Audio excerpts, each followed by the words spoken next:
இந்த இலையோட பேர் என்னன்னு பார்த்தீங்கன்னாக்க, முடக்கத்தான் இலை. சரிங்களா? இது ஒரு கீரை வகையை சார்ந்தது. இந்த கீரையின் பயன்கள் என்னென்னன்னு பார்த்தோம்னாக்க, இந்த கீரைய வந்துட்டு சாப்பிட்றவங்க முடங்கி கிடக்கிறவங்க கூட பார்த்தீங்கன்னா, எழுந்துக்குவாங்கன்ட்டு முன்னோர்கள் சொல்லுவாங்க.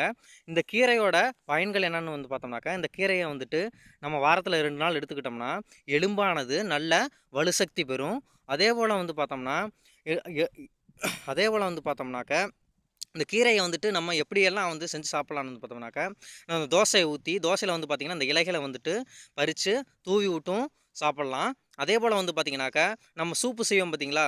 அந்த மாரி பார்த்தீங்கன்னா, சூப்பு செஞ்சு சாப்பிடலாம். அதேபோல பார்த்தீங்கன்னாக்கா, கீரையாவும் செஞ்சு சாப்பிடலாம். இப்படி சாப்பிடும் பொழுது என்னன்னு பார்த்தோம்னாக்க, நம்ம எலும்பானது நல்ல வலுப்பெறும். வலுப்பெறும் பொழுது என்னன்னா, நம்ம ஸ்ட்ராங்கா இருக்கும். அதேபோல பார்த்தீங்கன்னாக்கா, மூட்டு வலிங்கிற பிரச்சனையே வராது.